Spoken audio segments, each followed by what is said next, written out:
Hello, everyone, and welcome to the Outlier YouTube channel and our show, Get to Know. I'm your host, DP Lyle, and I'm here with my cohort in crime. Definitely a cohort in crime. I'm always trying to dig something up and cause some trouble. But anyway, today we're going to cause a little trouble with CJ Box. We're so excited to have him. He's a #1 New York Times bestseller. He's written, I believe, over 30 books. They're published in over 30 languages. And he's hit it big with selling a lot of millions of books, as well as his various TV series. So welcome, CJ. We're so glad that you're here with us. Well, it's a pleasure to be here. Thank you. This is just so much fun. So, one of my first questions, because I have a theory about this. When you were growing up, I want to talk about your childhood. When you were growing up, was there anything that you feel that in your childhood that contributed to you becoming a writer? Did you have imaginary friends? Did you make up stories back then? Um, what was your childhood like? My childhood was fairly normal by Wyoming standards, I would say. I grew up, I was involved in athletics but also outdoor stuff. Hunted, fished, and wrestled and ran cross country and that kind of thing. But the one thing that I think made me a little different than most of my friends is that I like to read. Mhm. And I used to ride my bike to the local library in Casper, Wyoming, where I grew up. And the librarians there kind of took care of me because it was unusual for a boy to show up on his own. And they would find books for me, recommend things. I had a little table in the back that I was kind of my own. And so I sort of self-taught myself in terms of reading and eventually writing. And I always think that if you're a writer, you're just sort of hardwired from the beginning to be a writer. Mhm. It's I think it's a tough decision to make if it's not already kind of hardwired. And I used to at that library used to go up and down the stacks to find the bees to figure out where my book would be someday. I didn't know what I would write, but I knew I Oh, wanted how to do it. cool. Yeah, I love that. So I And kind of, but you knew from a young age that you wanted to be a writer. I did. I didn't know what though. And I went off. I took the path of journalism as opposed to creative Mhm. writing in Mhm. high school and in college. Um, Mhm. and I think I got a lot of good training in journalism. Mhm. Having to produce on deadline. I worked for little newspapers in Wyoming eventually, and wrote columns. A syndicated column for a while. So that's kind of my training, other than reading books and Mhm. kind of figuring out what I liked, what I might want to do someday, and going that direction eventually. 20 years, it took 20 years from making Yep. that decision to actually getting a book published. And then And, an and overnight pulling the success, trigger. right? Yeah, Yeah, I joke about my 20-year overnight success story. Yes. Exactly, exactly. right. But you had other jobs. I mean, you did other things besides the writing stuff. I mean, some pretty interesting stuff from ranch hands to surveyors to guides. And tell us about that. What was all that about before you Well, I became? did a little bit of a lot of things Yeah. over those years. Yeah, I worked on ranches. I worked for exploration surveying company. Then I got involved in tourism promotion for the state of Wyoming. Oh, And wow. for a few years, I was in charge of all of their international tourism development and Mm. marketing. And then left that and started my own company to do that job. And eventually worked for five Western states. And we had seven offices overseas. And we marketed the Rocky Mountain region as the Rocky Mountain region and did that for nearly 24 years. I mean, I Wow. was 10 books in by the time I finally quit that. Wow. Mm. So when you were, deciding to go ahead and start writing as an adult, obviously you were reading books. I know sometimes I feel like I read books, fiction books as textbooks to try to see how authors do certain things. But how did Right. you like really learn how to write commercially viable books? Did you go to conferences? Or did you just really just read books on writing? How did you learn? I did read books on writing. Mhm. And I've got to say, I guess I'd say I was mainly self-taught because Mhm. I would just like you just said, I would books that really moved me or that I really liked, I would deconstruct for myself. Mhm. Yep. What happened when were characters introduced? How long was it? All those kind of things that now come, I wouldn't say naturally, but I've done enough of it now that I know where it falls into place. Um, I had to kind of do that on my own. And I tried different stuff. I joined a writers group at one time, and it was a Sure. complete disaster. Um, Tell us I why. I think it's because the makeup of the group itself. Sure. Nobody had Different ever been personalities and Yeah, nobody had ever been published. They had lots and lots of criticism on every little piece, and I thought they're hurting me. They're not helping me. sure. Whereas my wife, who's still my first reader, is a much better editor and shaper of the books than any of those people in the writing group. So I Mhm. kind of just and plus, I'm in Wyoming. I didn't even know another writer Right. I'd never met one. So Right. many of us There's are the no one same. to Like, ask. yeah, don't know anybody in publishing, don't know another writer, have no idea where to start. And I think a lot of writers start that way, just really having not a clue. That's right. And maybe that hubris is what, you don't have a clue, but you've decided that you can write. And it's that hubris that I think carries us through the first, I don't know, however many horrible first drafts of awful novels that will never see the light of day. Yep, Exactly. that is the absolute truth. When and I had actually finished the first book, which later was Open Season, which introduced Joe Pickett, Hmm. 5 years before it was published. So Hmm. it Wow. took a while even then, and I had no thoughts in mind of a series. Um, I always kind of joke, that I just always knew the world wanted a Wyoming game warden's mystery series, but Right. that's not Exactly. that is not true. I was writing a book about a subject with a protagonist that I thought was realistic, and then when it was finally bought by Putnam, which was a big publisher, I've heard of them. They wanted two more books with Joe Pickett, so that's how the series was born. Oh, wow. So, and how did the television stuff come along? So many people want to know, how do you get your books made into a television series? Yeah. Well, it is. I never did. I mean, I didn't do anything other than through my literary agent. We had a Hollywood agent as Hmm. well, and Sure. that agent was approached by different producers over the years. There were about four or five false starts on television shows and or movies over the years. Mhm. Finally, everything kind of hit at once, and for a while there were two different series on at the same time: Big Sky on ABC, Joe Pickett Right. on Spectrum, and then Paramount Plus. Now, the Big Sky went 3 seasons. Joe Pickett has gone two, and we hope a third, but we don't. They've got to place it with someone else.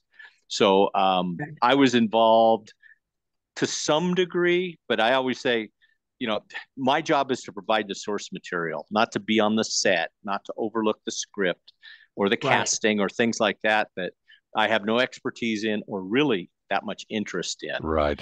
and then just see where it goes. I know I've talked to, various new writers, and they'll ask, one of the questions they'll ask, well, if it gets made into a series, do you get to pick the actors? Like, Yeah, no, authors don't get No, to do I've that. I've been on sets before with some series I've consulted with, and it's painfully boring. oh yes, I mean, yes there's it so is. much time that nobody is doing anything that you can see and touch. I Right, mean, it's stuff going on, but you don't see it. You're sitting there saying, "When are we going to do something?" right. I Yeah, sit in a tent with a headset and watch them do the same scene 27 times. exactly. And And it it's takes 2 hours painful. to get ready to do that thing 27 times. Right, right. Lighting and everything. I mean, it's unbelievable. So your process, what are you writing now? I mean, obviously you taught yourself, as most of us, I think, probably did. We all read books on writing and then we read books and dissect them and all that. But at the end of the day, you got to sit down and put words on the page. do you consider yourself an outliner, or just do you fly by the seat of your pants? How how how do you approach a new book? Com Let's I'm say when you started and now, has it changed? It hasn't changed that much. Um, you know, I love talking to other writers about how they do it, Hmm. and some good friends, and some are will say things like, "I create the characters and I see where they take me," kind of thing. Hmm. I'm Mhm. an outliner. I Yeah. start out. I always start out with. See, all of my books are about contemporary issues and controversies, as Mhm. well as the investigation. Right. So I always start out with that big theme, that could be, in my case, things like wind energy development, or the Endangered Species Act, or Bitcoin mining in rural places. I start Mhm. out with these things I'm very interested in, and I research the heck out of them and interview people who are involved in those fields. And then from there, the way I always look at it is, how can I pull a reader through this issue in a page turning way? And that's the impetus. Mm. And then I do a bullet point outline, literally from the first chapter all the way through the end, and then start writing on top of the outline when that's complete. So that doesn't mean I don't change things or even change the Right. ending or take some wild detours, but I pretty much know where I'm going when starting on page one. Yeah. Yeah, I write very much the same way. I think, Doug, you used to outline, but now that your process has changed quite a Yeah, bit. I used to outline pretty extensively, and I found, like you were mentioning there, that the outline was like a stop sign in Italy. It was merely a suggestion, and I would end up veering off the outline, and then I'd have to go change my outline to keep it in pace with what I was writing, so that everything ended up going down the same pathway. But I would find myself wandering in the weeds, and realizing the outline's too restrictive, and what I thought was going to happen is not what's going to happen, because now I've lived with this story through 40,000 words, and I realized, no, it's going in a different direction. And so finally, I just quit doing that. And I just said, okay, I got a situation. I kind of know a few scenes, and I kind of know there's good guys and bad guys, and let's just start writing. So that's how I evolved from an outliner to just kind of taking off with it. And but with humorous stuff that I write, like Longley, that's easier to do, because you're keeping a lot of balls in the air, but they're all funny balls. They're not they're not factual. You can have a lot of serendipity. Um, how long does it take you to write a book? Let's say if you sit It down, a good book that flows for you. How long does it take? it depends on the book, but Yeah. it's generally like 5 to 7 months. Mm-hmm. Although the standalones I've done have taken much longer, sometimes a Mm-hmm. year, sometimes 2 years, because I've had to stop and start them, Right. because I'm contractually Mhm. obligated to do a, Right. a series book a year. So several of the standalones, like Blue Heaven, some of the other ones, I completed half of it, set it aside for months, and then went back to it. Wrote a book in between. I can't write simultaneously two books. Mm-hmm. No, I Right. can't do it. Right. Right. Um, but so I just set them aside. So, but on average, I'd say 5 to 7 months. Sometimes a little longer, sometimes a little shorter. How has Joe Pickett evolved over the series, and was it planned, or was it again these things that happen serendipitously as you're telling his stories one after the other? Well, it wasn't planned because the series wasn't planned, Right. but I did make the decision early on, that I would age the characters in real time. In the first book, Open Season, Joe Pickett. I had to look this up a few years ago because I didn't. All of a sudden, I realized I don't know how old my guy is. So I had to go back to the very first book. I found a mention that he was 34. Okay. His oldest daughter was 7 at the time.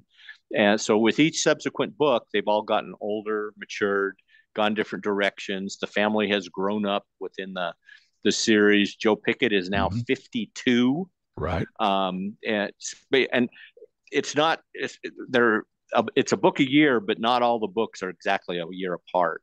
Some Right. are back to back, some are a couple months down the road.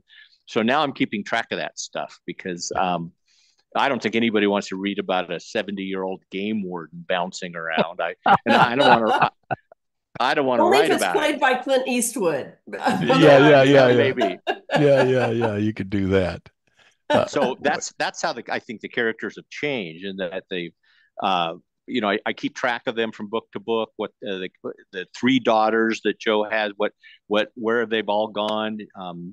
Joe and his wife Mary Beth are now empty nesters once again, and getting mhm, used to that. Those are the kind of natural changes that come about, because I think in any kind of series like this, readers have to suspend disbelief so much anyway. I mean, right, no game warden is ever going to get into the amount and number of scraps that Joe Pickett has, of course. but I want to keep Yeah. everything else grounded and try to do that. Yeah. So if you, looking back, if you knew what you know now, when you first started out writing, what advice would you give yourself? Wow. I was really, really lucky with the first book, in that I established a foundation that I can still use, and I don't regret any of it. I Mm-hmm. made people, everybody was young enough that they could extend on. I know there some of my favorite series, the protagonists are getting so old that I know some of the writers are really struggling trying to figure out how to get out of this, or what to do. I haven't had to worry about that. The community that it set in, the issues, can continue on. Luckily, it was very much luck, not strategic, but I don't have a lot of regrets. But recently I reread the very first book when the TV series came out, because it was based on the first book, and I couldn't remember it very, very much. Wanted to see how close they were, Exactly, exactly. and So of get course that. there were Yeah. parts in it that I just wish I could rewrite completely Yes. now. But overall, I was still pretty pleased with it. Good. Yeah, that's Are a there big deal. are there any of your standalone characters that you wrote, those stories that you think might evolve into another series? Well, one of them kind of has, Yeah, and I was really never intended to do two series. But the character of Cassie Duell, right. that's who the Right. Big Sky character is based on. Yep. That was more of a handoff in a standalone than beginning of book two. And then pretty soon I looked up and I had five Cassie Duell books, Yeah. so I had to admit that I had another series going. But Any it others, wasn't you it, think? it I can't think of any. Yeah. There are a lot of readers who would love to see some of the characters in Joe Pickett, specifically Nate Romanowski, have his own series, Yeah. but I'm not keen on that idea. I like the fact that in each book, different characters move to the forefront and then retreat in the Right. subsequent book, as opposed to a wholly, another series Sure. independent of that series. Yeah. Yeah. So what are you working on currently? Well, what I'm working on is the 25th Joe Pickett novel. I'm about halfway Wow. through it. The book that's going to come out in a couple of weeks is called 3 Inch Teeth, about a, Mm. Mm-hmm. uh, rogue grizzly bear that I'm really high on this book. Um, I can't wait for it to see the light of day. It's not a cocaine bear, is it? No, it's not. No, No. it's Yeah, that was, scarier than a yeah, cocaine bear. exactly. Yeah, no, I Exactly. was, reading about that book. I'm very excited to read Yeah. it. So, that's going to be fabulous. It's called 3 Inch Teeth, and that's coming out. What is the actual pub date? February 27th. Oh, Yeah. fantastic, Great. fantastic. Well, So, have you run across grizzly bears in your guiding and hunting and all of that? I've never had a, a violent encounter with them. I know of people who have. The closest I came once was being around the bend of a river from a grizzly bear. The grizzly bear was upstream and jumped in the water and killed a duck. And I saw all the feathers float by me and the blood stain and oh, blood wow. slick. And I thought, I never actually saw the bear, but it was scarier having just heard him and seen the results. But then later that Sure. night, the place I was, like a little cabin I was staying at, the next morning, there was a huge muddy paw print on the door. Ah, So it stuck around, and that was enough for me. He came sniffing around. Yeah, exactly. Yeah. especially if it's a mother bear. I mean, that's like the Right. worst. Oh yeah, Yeah, yeah. very You scary. don't Yeah, for mess with sure. mom. Well, I'm very excited about this book that's coming out. The one that you're Yeah. working on, does it have a title yet that we can be looking forward to? The working title is called Battle Mountain, which is a Okay. geological feature not far from where I live in Wyoming, but I'm taking it a different direction. Oh, interesting. Cool. So it's 3 Inch Teeth. That's the one that's coming out, and Yep. it's another Joe Pickett novel. And we're very much looking forward to it. CJ Box, thank you so much for being with us. You are a fantastic Absolutely. interview. You've got to come Well, back. thank you. So much fun. And I'm going to ask our viewers to go ahead and click the thumbs up. It helps our algorithm to expand our audience on these great interviews. And please subscribe. And we're out. And again, thanks again, CJ. You're fantastic. Thank you very much. This was fun. I appreciate it. Thanks, and I hope we get to see each other soon somewhere. I do too. All right. Take care.